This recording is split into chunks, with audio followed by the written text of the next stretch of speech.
Good afternoon, everybody. Okay, thank you. Thank you so much. Okay. Today marks the 70th anniversary of the signing of an executive order that codified the Lavender Scare, a dark chapter in our nation's history when thousands of LGBTQI+ federal employees were investigated, interrogated, and fired because of who they were and whom they loved. In acknowledgement of this period, President Biden issued the first ever presidential proclamation to remember the Americans affected by this discrimination, honor the courage of those who fought to end this injustice, and celebrate the many important contributions of our nation's LGBTQI+ public servants, including members of our armed forces. I have the great privilege of serving with some of these individuals every day who work here at the White House and across federal agencies on behalf of the American people. Under President Biden, LGBTQI+ leaders are serving at the highest levels of government. We've got the first openly gay Senate-confirmed cabinet, the first openly transgender Americans to be confirmed by United States Senate, and the first open lesbian to serve at the ambassador level as well. Today, this administration joins Americans across the country to honor the lives impacted by the Lavender Scare and renew our commitment to equal rights for all. In this moment, when we are seeing attempts to erase LGBTQI+ history from classrooms, we are committed to telling it. Now today, the Biden-Harris administration announced that the administration will impose sanctions targeted at actors who are involved in hostage-taking or wrongful detentions in Russia and Iran, and those that provide them with material support. In doing so, the administration is for the first time deploying a new tool that was established under executive order by President Biden to impose severe economic cost on governments and groups that hold hostage or wrongfully detain Americans around the world.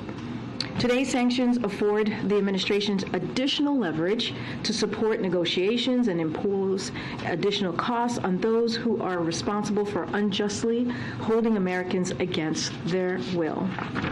This is just one of a series of actions, both public and private, the Biden-Harris administration has been taking to deter and disrupt hostage-taking and wrongful detentions and help bring Americans home. And finally, I want to mark that it's Arab American Heritage Month, a time when we join together to celebrate the immeasurable contributions of Arab Americans to our nation. President Biden signed the first ever presidential proclamation for a National Arab American Heritage Month on March 31st, 2023. And earlier today, we had the opportunity to host a briefing for Arab American community leaders here at the White House to discuss our efforts to promote equity, protect the civil rights of Arab Americans and all communities across the country. With that, Chris. Hi, everybody. Hey, how are you? House Republicans passed legislation on the budget and debt limit. What is the White House's response to this? And do you feel like the ball is in your court now to start negotiations with House Republicans in the next vote? So a couple of things I want to say about this. Let's just take a step back for a second. The United States has never in our history failed to pay our debt. That is something that we have never done ever, again, in our history of this country. We're not a deadbeat nation. Avoiding default is Congress's responsibility, and they should act on it without preconditions, as they have done in Democratic and Republican administrations, and they should do that immediately. House Republicans are holding our economy hostage and threatening default, crashing the economy, jeopardizing hardworking Americans' retirement, and causing millions of Americans to lose their jobs. As the president said yesterday, he's happy to meet with Speaker McCarthy. but not on whether or not the debt limit gets extended. That is not negotiable, and we have been very clear about this for the past several months. We have not minced words here. House Republicans are holding the economy hostage, threatening Americans' jobs and retirement savings unless we and the Senate agree on an extreme MAGA wish list of slashing education, veterans' health care, and Meals on Wheels, taking away health care from millions of Americans, and sending manufacturing jobs overseas. It'll increase costs of working families, as I've talked about before from here at this podium, and what this bill will do. It'll kill jobs, and it's all to pay for tax cuts for the super rich and profitable companies. It's not how we grow our economy. The president has been very clear how he sees our economy moving forward. He has actually put forth pieces of legislation and policy on how he sees the economy moving forward. And it's not trickle-down economics. It is building the economy from the bottom up, middle out, and making sure we leave no Americans behind. We leave no one behind. And what we're seeing from what Republicans have put forward, it will leave people behind. It will hurt Americans, including veterans, including our seniors, just Americans across the board. So, again, we took a step back. We are not negotiating on this. We have been very clear. It is their constitutional duty to take action. So another question on the issue of screening within the military for extremism and other issues. Is the White House satisfied that the Pentagon is doing a good enough job screening for these kinds of issues, given what we're seeing come out of the classified leaker case? The president has confidence in the Department of Defense, so yes. Even that they're making it through the cracks? Look, as we know, there is a DOJ investigation that's looking into it as you're speaking to leaks, so certainly don't want to get ahead of that. They're going to do their investigation, and they're going to do what is needed moving forward. But again, the president has confidence in the Department of Defense. Last thing, the administration announced new centers to process migrants in Colombia and Guatemala. Can the administration promise that these centers will uphold all humanitarian obligations and access to legal counsel for people who are seeking asylum in the United States? So as you all know, the Department of State, the State Department, and also DHS made an announcement, had a press conference earlier today. It's on YouTube. It was live stream. So if any of you have questions or want to hear exactly what the secretary said, both secretaries said, so I would refer you to that. More broadly, on your question on processing centers, I would say the regional processing center at the State Department and the DHS that they announced today will reduce unlawful migrant and cut out the smugglers. That is our focus. That is what we want to see happen.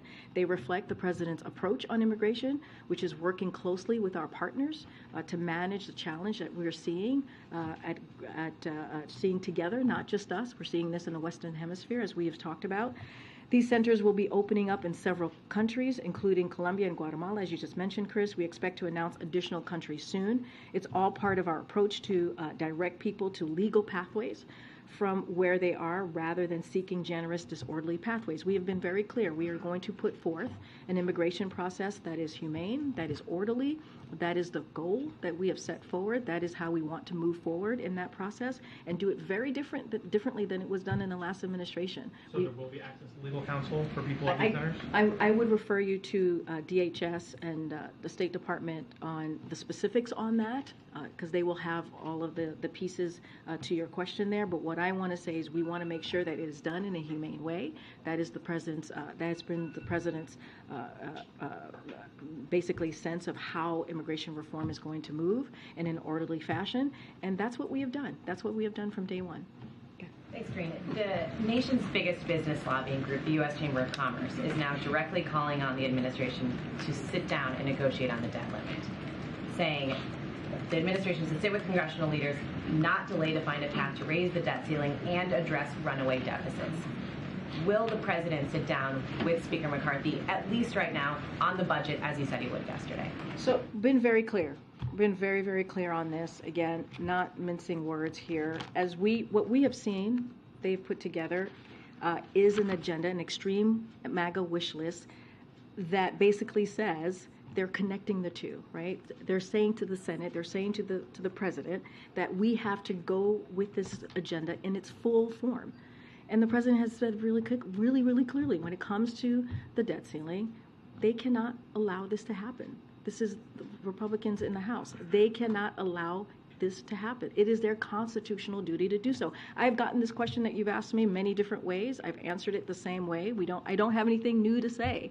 They should not allow any default. They should not allow our economy to be held hostage here. But Republicans in the House have now passed a bill that would prevent a default. So at what point does it have to?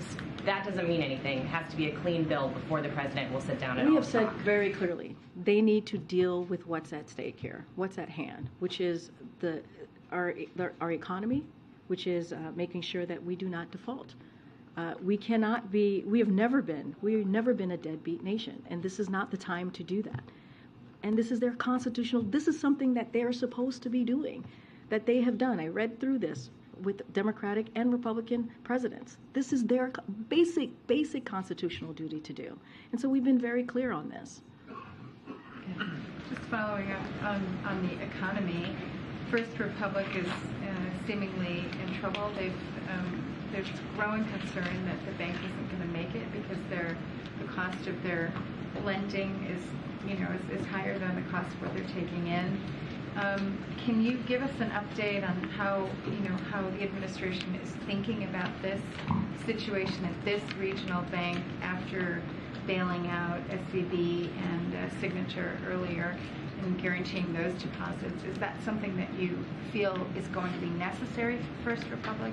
And what would be the argument against doing that? So we're continuing to monitor the situation. A couple of things is that the Financial Stability Oversight Council, including Secretary Yellen, Chair Powell, and all the bank regulators recently agreed, and this is a quote, "The U.S. banking system remains sound and resilient."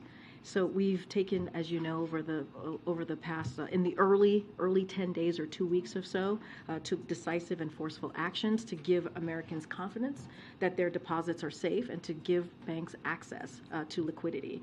Since our administration took those actions, we have seen deposits stabilize at regional banks. That is something that we've seen in the data. As the President and Secretary Yellen and Chair Powell have said, we have used important tools to quickly stabilize the banking system. We could use those tools again if needed. Certainly we are monitoring the situation. I just don't have anything to preview from here. Let me just follow up on that. So you said the deposits have stabilized, but the deposits have not stabilized at First Republic. They've seen a massive outflow of funding. I mean, walk me through your argument or what differentiates SVB from First Republic? Why help one set of depositors but not another? Yeah, and so more broadly across the regional banks, we have seen a stabilization. So just want to be really clear in the deposits. That is something, again, that came from Secretary Yellen, Chair Powell. Those are statements that they made, the Financial Stability Oversight Council, right? So just want to be very clear more broadly. As it relates to this particular First Republic, we are monitoring the situation. I just laid out the actions that we have taken in the past, especially those really critical first couple of days in the last situation. And so we know what we can do. We know what's in the tool belt, the tools that we have in front of us to use. We're going to monitor the situation, and I will leave it to the experts to decide on when to take action. But again, we have proven how we have moved really quickly in taking decisive and forceful actions in the past, and I could assure you that you'll see that again from this administration. And just one on Sudan. Do you have any update for us on evacuations and any efforts to extend the ceasefire there? Thank you. So a couple things that I have on that, so please bear with me, that we wanted to make sure that's out there to all of you. So following intense negotiation, the Sudanese Armed Forces, SAF, and Rapid Support Forces, RSF, agreed to implement, as you all know, a 72-hour nationwide ceasefire starting at midnight on April 24th, which is about 2 days ago. While there was an initial reduction in reports of violence, we are deeply concerned by the increase in ceasefire violations yesterday. We urge the SAF and the RSF to fully uphold and extend the ceasefire. As you heard from the National Security Advisor on Monday, Jake Sullivan, when he was here at this podium, the President has directed his team to help as many Americans as possible. We are working continuously to create options for American citizens to leave Sudan, promptly because the situation could deteriorate at any moment, and we are communicating with citizens who have requested information about those options. And again, as at the President's direction, we are actively facilitating the departure of American citizens who want to leave Sudan by both air and land. This is something that you heard from the National Security Advisor as well. We have deployed U.S. intelligence, surveillance, and reconnaissance assets to support air and land evacuation routes, which Americans are using. And we are moving naval assets within the region to be pre-positioned to provide any necessary support along the coast.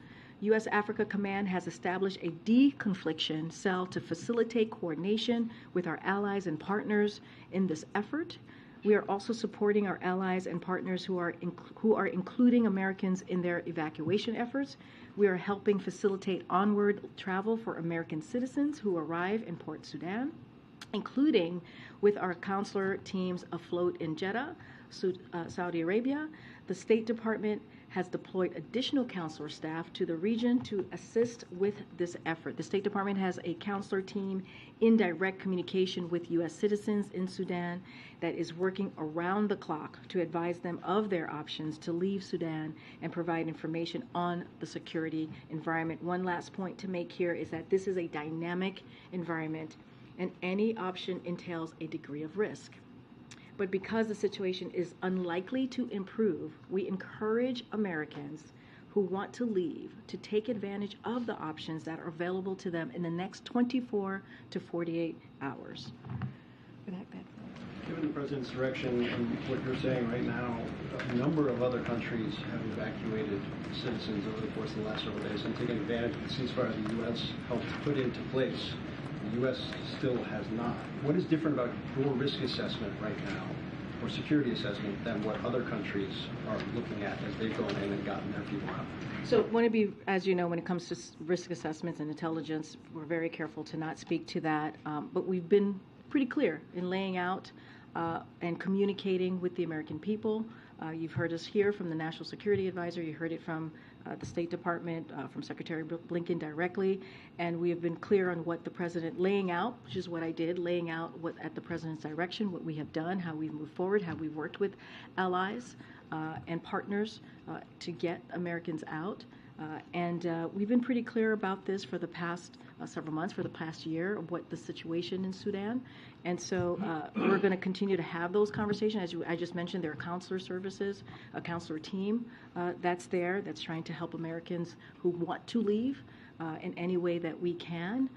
And so, again, we're going to continue to have those communication, but I'm certainly not going to get into any intelligence or how that's come about or how we come to certain kind of intelligence, surveillance, or reconnaissance. Yeah, I understand on that front. I think my question, one, the security alert from the State Department over the course of the last year never told people to leave. It told people never to travel there. The people that live there that are now trying to get out. What I'm trying to understand is the difference between what the U.S. sees and why they will not send in assets to evacuate versus other countries that have over the course of the last several days. Clearly there's something that's being seen. I'm not asking for intelligence. I'm just saying, can you explain the process here, given the President's directive to help?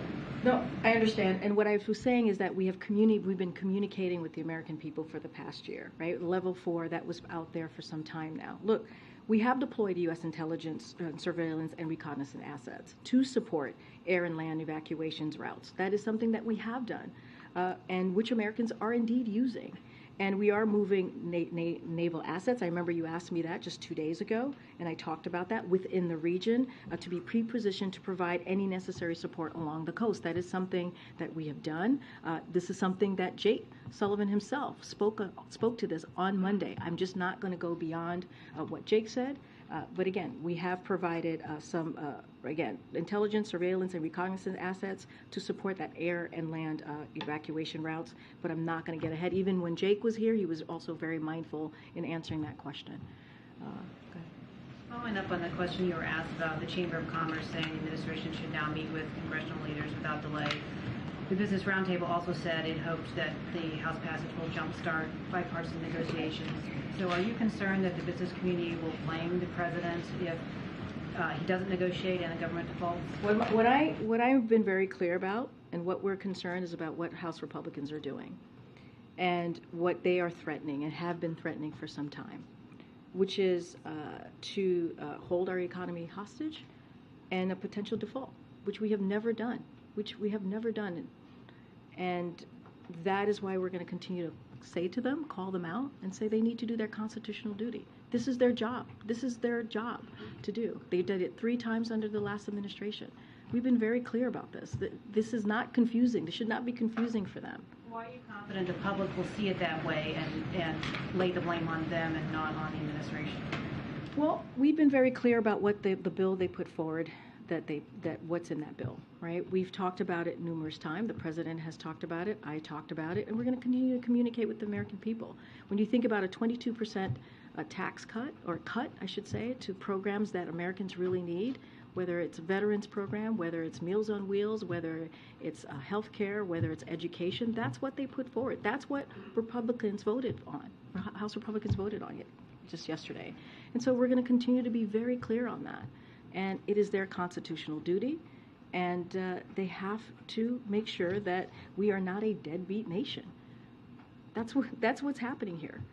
We cannot be a deadbeat nation. We have never failed in history to pay our debts. Go ahead. And then I'll come over.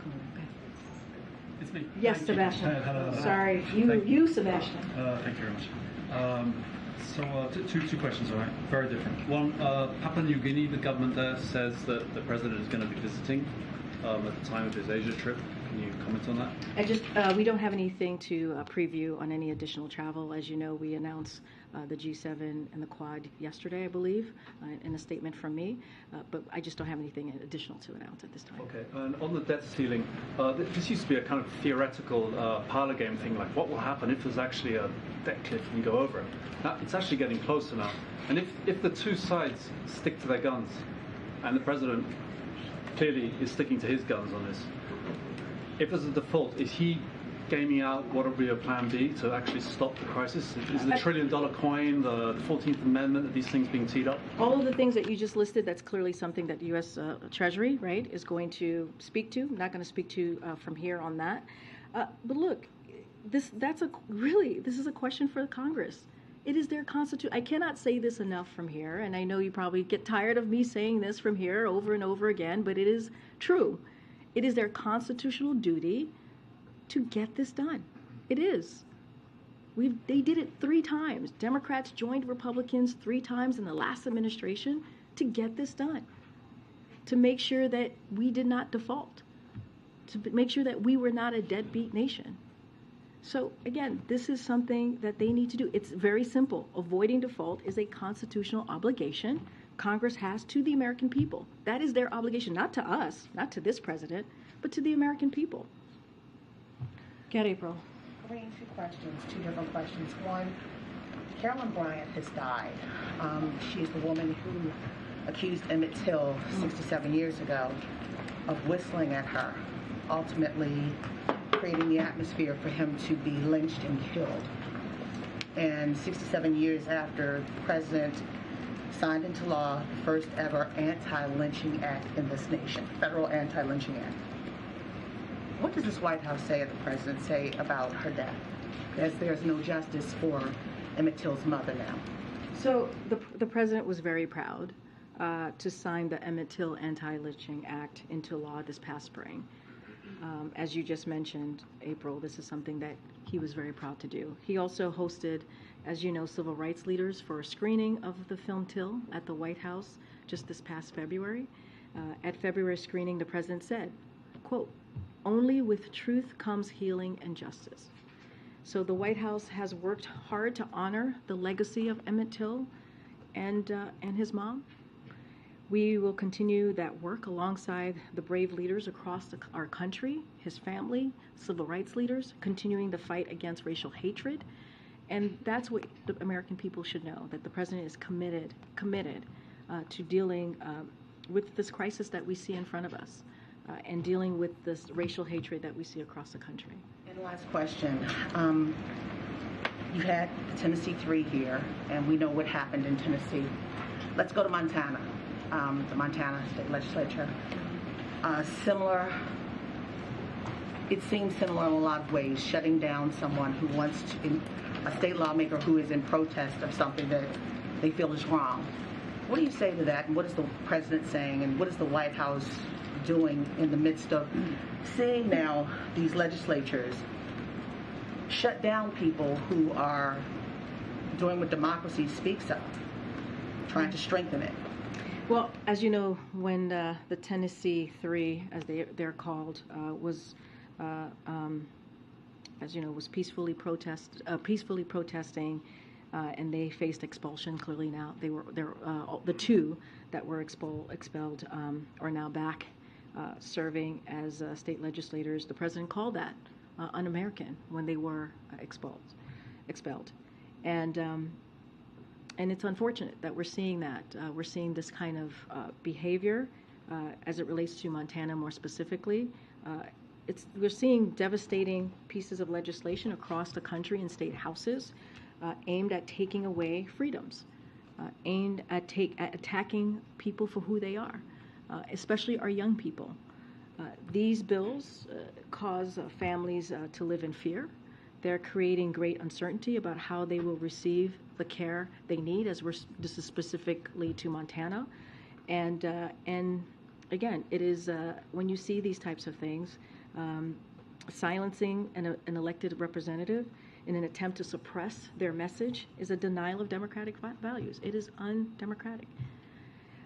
The Biden-Harris administration continues to stand with transgender and LGBTQI leaders and their families across the country in the face of extreme attacks. And so we'll continue to do that. And then lastly, I want to ask a question because we understand that transgender youth are some of the most vulnerable youth now in this nation. What do you say from that podium as someone in that community, in the LGBTQ plus community, to those young people in Montana and beyond in the midst of this moment? Well, the president has been very clear in his message to the LGBTQI plus community, in particular, as we're seeing these. I believe there's more than 600 bills coming out of state houses across the country. Majority of those bills, or a few hundred of those bills, go after trans community, especially our trans kids and their families. And the president has been very clear in saying we have their backs. We will continue to support them. The president has a history and a record on supporting this community, and he'll continue to do that.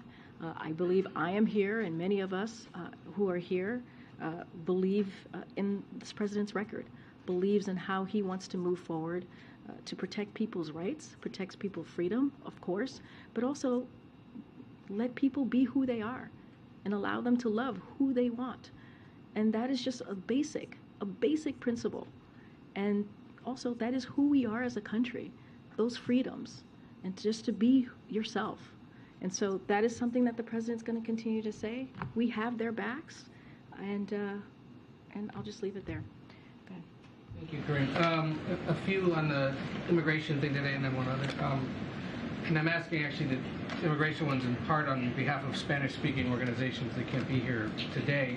This intention to expel non-Mexicans back to Mexico. Right now they take about 10,000 under Title 42. But as far as we can tell, Mexico has yet to say publicly that they will continue to take non-Mexicans and that it might exceed the 10,000 or so they're currently taking.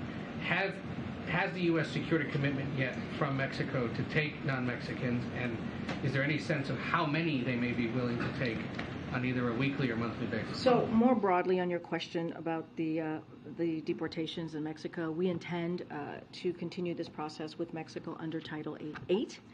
That is our intention, and that's how we're going to move forward. The question on how many, that is something that I would that is something that CBP is always planning for various different scenarios, and that is something that they do, and don't want to go beyond that. Certainly that's something that Department of Homeland Security is going to be dealing with specifically and directly. So in plain English for the uninitiated who may be watching or listening, under Title 8 that means you can keep sending them back to Mexico, and that already agreement exists? That's our intention. Those are the conversations. I'm not going to get into diplomatic conversations from here, but certainly, look, as I just stated, that's what we intend to do, but not going to get ahead. This is something the Department of State, that's diplomacy, right, as they deal with other countries, and Homeland Security as well in partnership. The centers that are going to be set up in Guatemala and Colombia, and then eventually elsewhere, they are not being set up at U.S. embassies or U.S. consulates, correct? That part I would refer you to Department of Our State. understanding, it looks like, is that they are not, and that it's some kind of third party who's setting it up. Already there are some concern that in essence the United States is outsourcing U.S. immigration decisions to either other countries or international organizations or the United Nations. Is that what's being done? So what I can say, there will be open soon before May 11th. Any additional information that will come out of Department of State and Department of Homeland Security. That is something that lives with them, and they will share more of the details on that. On just one other on 2024 mechanics, in the realm of the Hatch Act that I know we're very sensitive about around here. I appreciate that. We know that we now know that Julie Chavez Rodriguez, who's said to be the campaign manager, is still on the White House payroll, doesn't plan to leave until the week of May 15th. We also have learned that there are some senior West Wing officials who plan to, in essence, split their time officially with the campaign, in keeping with what previous administrations have done.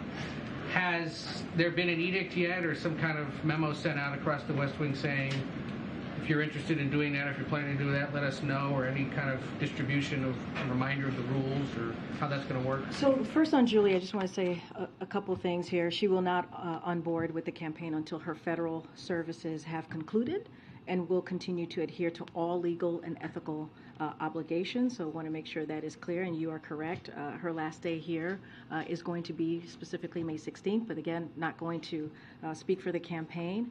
So I just want to be very clear about how she is going to move forward before she leaves, and we will follow all protocol and certainly follow the rule of law. And I think I mentioned this too. There will be some White House staffers, which is not unusual, which is the norm, as I think you were trying to state to me. But we just don't have a list of who they will be, who will be able to have the have the ability to split their time. I just don't have a list of who those folks are going to be at this time. Thanks, Karine.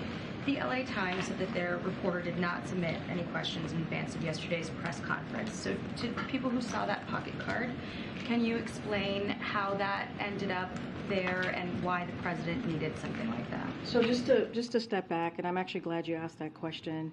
Clearly, I would let the reporter for Los Angeles Times speak for herself. It is entirely normal for a president to be briefed on reporters who will be asking questions at a press conference and issues that we expect they might ask about.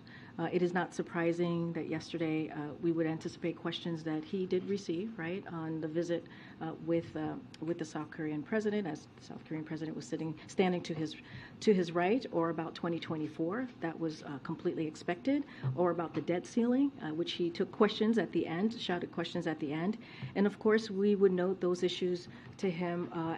Those issues to him will likely come up, and let's not forget. We do these briefings every day, and a lot of the questions that you all tell me, that's how we brief him as well. You all ask me, that's how we brief him as well. So, look, we do not have specific questions in advance. That's not something that we do. And in fact, I would point out the questions that was asked was different than what was on the card that you all saw. And look, again, we have these press conferences. The president takes your questions. Our job is to get a sense of what you all want to ask him. That is our job here, to get a sense of what's the news of the day, the topics you all are interested to ask of him, and so that we are all, not just him, we are all prepared to take that seriously and to take that in a way that is going to be reported from our point of view, because we know that you all are reporting out to the American people and want to make sure you get our point of view of how we see these different issues that I even just laid out, whether it's 2024, whether it's what has been discussed or the agenda with the president of South Korea. Again, we take this very seriously, and we want to make sure that we're providing information that's helpful to you and the American people. How were the reporters decided? So So the way that we have moved forward with this type of process is that we reach out to a number of reporters who we know are going to be at the press conference, and that's what we did yesterday. And also we try to be really mindful and who has not gotten a question in a while. And so, as you know, we could only pick 2 reporters yesterday, so that limits our ability on how many reporters we can call on. Mary's not here, but I can say one of the reasons that we picked Mary is because she was just named chief White House correspondent for ABC and had not gotten a question in some time. And we picked the Los Angeles Times, which has not gotten a question in some time. And I want to add that the fact that California has the largest South Korean American population in any state in the country, and LA has the biggest population of any city in America, and LAT is the biggest daily paper serving that population. So we are mindful on who we pick and who we want to communicate out to. And so that's how we move forward with Mary and Courtney. We thought that is pretty reasonable, wanting to, as we have the South Korean president with us during this press conference, because we wanted to also communicate with the Korean American. So that's usually how we move this process forward. I'm sorry. Is it your contention, Karine? I'm not taking call. That the question that was on the so-called cheat sheet was not similar to the question that was asked at the press conference. Your colleague is not done. Go ahead. It's a very reasonable question. No, but I hear you. Can you wait your turn? Thank you, John. I appreciate that. I really do. Go ahead. Thank you. Go ahead, John. And just to be clear, to people, skeptics who saw the card and saw the question number 1 and might think that that is a signal that it was pre-organized. Did the president have other questions that he was prepared, had similar talking points in case he was asked something on other topics in that same? Jackie, I'm going to be, as someone who is part of his of the prep briefing with the president for these press conferences, as his press secretary, we talk about an array of topics that could potentially come up, and that's what we do. Just at the end, there was shouted questions, and he took those shouted questions. But we also had a sense that, hey, you might get something on a debt ceiling, which makes a lot of sense, which is one of the news of the day. So we cover an array of topics. It's not just the 2 Americans who asked questions. It was also the 2 South Korean reporters who asked questions. So we do our best to make sure that the president is ready to communicate with all of you and the American people. So yeah, we covered an array of issues, but of course there are probably the top 5 topics, hot items that you all are interested in, and so that's kind of how we move forward. And the last one, just on that shouted question that he did respond to on the debt ceiling, having heard your response to the questions that were answered already here today, you've had now Democrats saying that Republicans have come to the table, might not like what they came to the table with, but it's time for the dialogue. How long can this posture from the president last before it feels like intellectually dishonest to say, they're holding the economy hostage and not raising the debt ceiling when they did pass a bill to raise the debt ceiling, and the argument's really about the budget cuts, the spending cuts, and not about whether or not the debt ceiling gets raised? So I have to say, Jackie, I disagree with the intellectually dishonest. That is certainly not how we see ourselves here, because we've been very, very clear that they need to deal with the debt ceiling. They need to not default. It is a constitutional duty. And again, this is not to us. This is to the American people. If you think without conditions, unless it's a clean bill, they won't. I mean, I've been very clear. Without conditions, we will not negotiate. There's nothing new there. What you're seeing that the House Republicans have done is they said that unless the president, and I've said this before, this is nothing new that I'm about to say, unless the president and the Senate agree to an extreme MAGA wish list, slashing education, veterans health care, Meals on Wheels, taking away health care from millions of Americans, and sending manufacturing jobs overseas, they're going to default and crash the economy. We've said this over and over and over again and been very clear. The president does not agree with this bill. he believes, and we believe, and the American people deserve this, that they need to do their constitutional duty. They need to do this so that they are not holding, the economy, our American economy hostage. We cannot be a deadbeat nation. We cannot be. No meeting unless it's a clean debt bill. Look, we've been very clear about this. We've been very, very clear. I appreciate the question. Oh, okay. Let me just take a question from the back. Well, I just took a bunch of questions on this. I want. You literally just told me you would come back to it. Yeah, you also screamed. You literally just told me. I said wait your turn, but now we're running out of time. Go ahead, Ed. Go ahead, Ed. I wanted to ask you about the Inflation Reduction Act. The Penn-Wharton budget model just came out, which I realize you probably haven't seen, but it released new cost estimates, previously saying that it would cost $385 billion over 10 years. The new estimate, based on implementation details for the climate provision, is now more than $1 trillion over 10 years. Is government spending a concern for this president?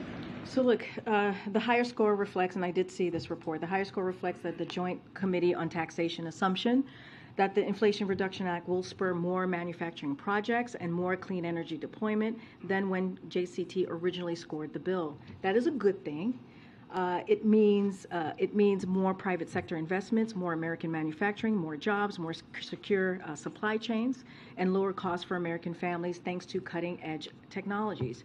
Even with the new score, the Inflation Reduction Act still reduces the deficit over the long run. As you know, I know you follow this very closely outside of the 10 years, right, because it looks at it in a decade. The Inflation Reduction Act increasingly reduces the deficit as time passes, including that second decade, as I was just mentioning, and beyond. So moreover, a number of experts have said that the CBO likely underestimated the deficit reduction from the Inflation Reduction Act's crackdown on rich tax cheats. An expert from the Treasury Department, 2 former IRS commissioners, and Treasury secretaries say the law's provision to make the wealthy pay what they already owe will reduce the deficit by more, even hundreds of billions more than CBO estimates. I will take one last question in the back. I'm going to go way in the back. Okay, right, way in the back. Way in the back. Thank you, Karine. 2 national security related questions. Is there going to be any planning or at least discussion of changing the structure of intelligence that came in post 9/11 with the CIA and the Defense Intelligence Agency in light of the recent leaks that have come out? Well, is that under discussion? Yeah, no, totally understand the question. As I said many times before, my colleagues at NSC have said many times before, it is under the Department of Justice. It is investigation ongoing. Just not going to get ahead of that. Clearly, there was some announcement made from the Department of Defense, so I'm just going to leave it there. Just don't want to get ahead of any of that. And in Sudan, there is more and more reports coming out about the ties of warlord Hemeti, the insurgent, to Russia, and particularly his own connection to the gold that's in Khartoum. Would the U.S. recognize him if he came to power and wins the ongoing civil war? So look, we've been very clear about our concerns and how we want to continue to see the ceasefire occur. As you know, it was set for 72 hours on April 24th. We've been very clear on how we think that should move forward. I'm just not going to get ahead or speak to hypotheticals. All right, the young lady in the back. Go. Hello. Hi. This is my first time. It's okay. Don't be nervous. My question is, what is the most difficult part about being press secretary?